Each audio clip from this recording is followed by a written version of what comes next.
Oi, gente! E aí, beleza? Hoje vou falar de um assunto sobre o qual eu não sei nada, mas eu adoro tudo. Biotecnologia. Modo de usar. Biotecnologia, palavra bonita. Eu fui atrás do significado dela só para não fazer feio aqui. Saca só. É uma tecnologia baseada na biologia, claro. Reúne um conjunto de conhecimentos que permite a aplicação tecnológica que utiliza sistemas biológicos e organismos vivos para fabricar ou modificar produtos ou processos para utilização específica. Na prática, a biotecnologia pode produzir coisas tipo os biocombustíveis, os alimentos melhorados, as vacinas e até os produtos de maquiagem que a gente usa. A engenharia genética, por exemplo, é uma área de destaque da biotecnologia.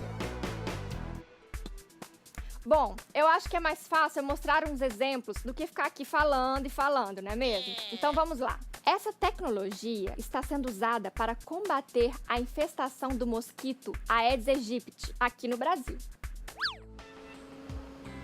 Foi inaugurada em Piracicaba, interior de São Paulo, uma fábrica para produzir os chamados Aedes do bem. São mosquitos geneticamente modificados que vão combater o Aedes aegypti, principal transmissor da Zika, dengue e chikungunya. Os machos transgênicos não picam e não transmitem as doenças. Ao serem liberados, eles procuram se reproduzir com fêmeas selvagens do Aedes aegypti. Os mosquitos gerados desse cruzamento herdam um gene que faz com que eles morram antes de se tornarem adultos. Então, essa nova fábrica, com 60 milhões de Aedes do bem por semana, está mostrando que nós temos as condições para implantar projetos de qualquer escala em qualquer cidade do Brasil. A gente sabe que a gente consegue eliminar o vetor. E para tratar a doença é uma tríade. É o vírus, o vetor e as pessoas. Qualquer uma dessas partes que a gente atacar, a gente consegue eliminar a doença. Uma das primeiras experiências com a Aedes do bem na comunidade de Piracicaba foi bem sucedida. O número de casos de dengue registrados no bairro que recebeu mosquitos modificados geneticamente caiu 91%. Uma fábrica de mosquito, que surreal! Muito maneiro! E você, comeria um hambúrguer criado em laboratório? Não. Pois uns cientistas ingleses já comeram. Olha só isso, gente! Cientistas apresentaram em Londres o que pode representar o início de uma verdadeira revolução alimentícia. O primeiro hambúrguer de laboratório do mundo.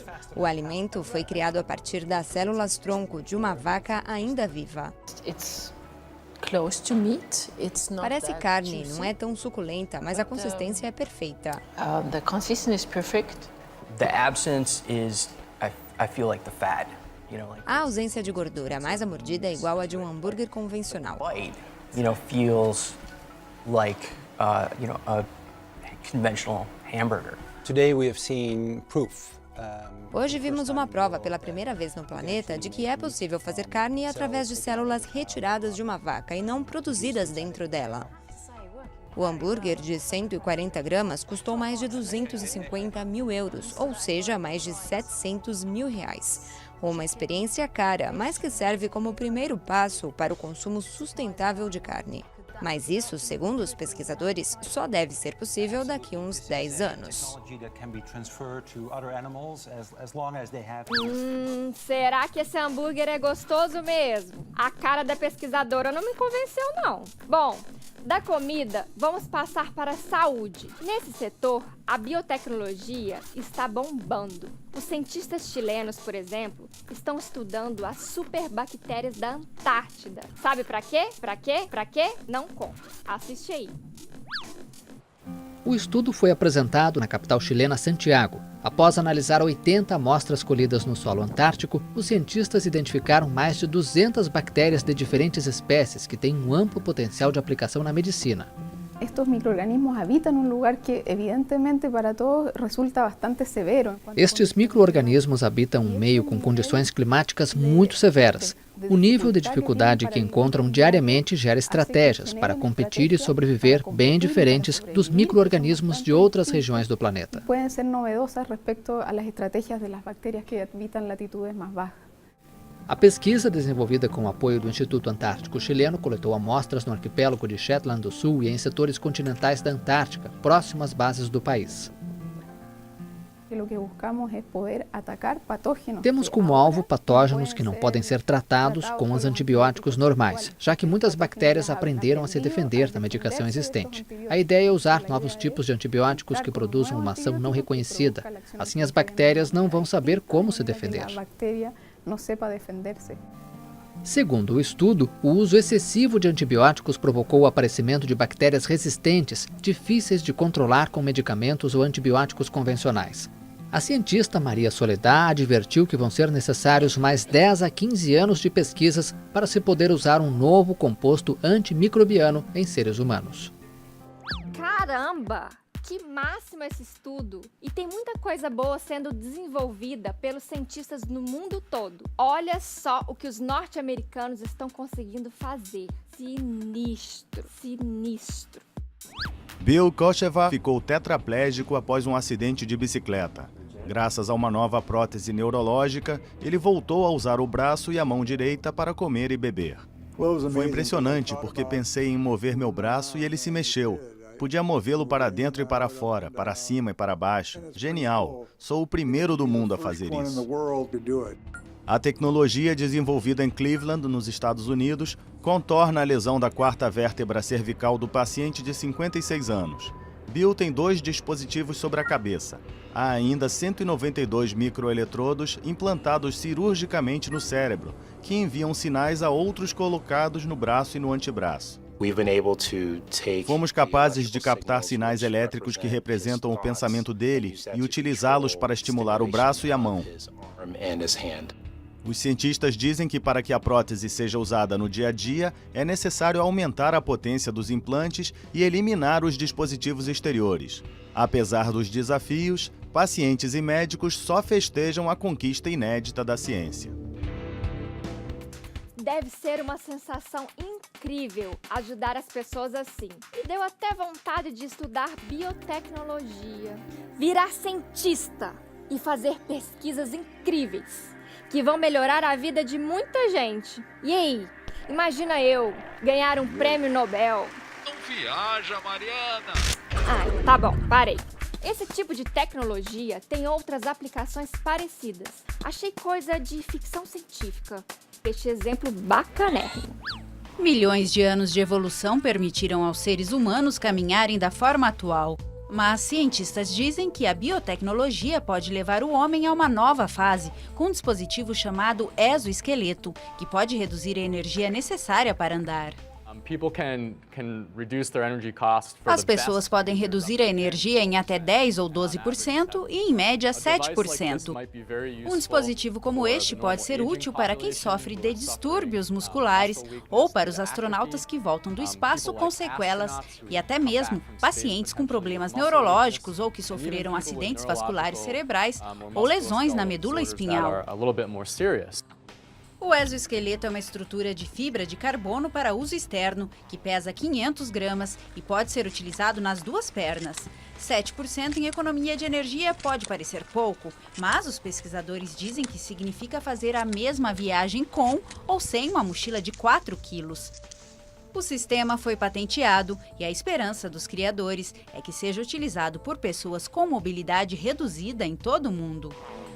Caraca! Parece o Robocop. Não tô dizendo que a ficção está virando realidade? Para fechar o programa de hoje, o máximo da biotecnologia, a bioimpressão. Não entendeu? Então assiste aí. Uma tecnologia sem paralelo. Os cientistas que entram neste laboratório próximo à cidade francesa de Bordeaux criaram bioimpressoras capazes de produzir tecido humano em 3 dimensões. O primeiro passo é reunir células humanas para cultivá-las. As células são misturadas com colágeno para obter uma espécie de tinta. A bioimpressão a laser funciona um pouco como uma tecnologia de jato de tinta, com células em suspensão na tinta. Deslocando o feixe de laser, depositamos gotas de células em diferentes locais e também reconstruímos estruturas em 3D, camada por camada. O resultado é praticamente imperceptível a olho nu, mas visto através de um microscópio é outra história. As células estão vivas e, seguindo um modelo informático pré-definido, começam a interagir entre elas. Poucos dias depois, uma nova epiderme ganha forma.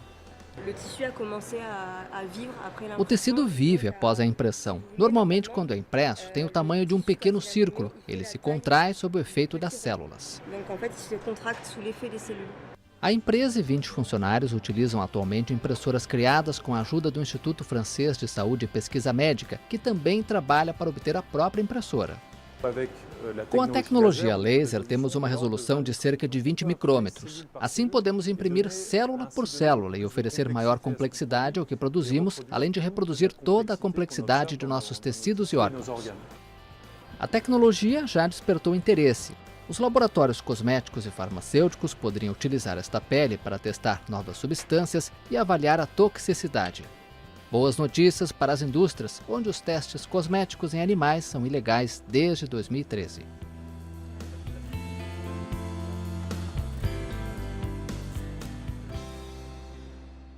Nossa! Impressão de pele em 3D.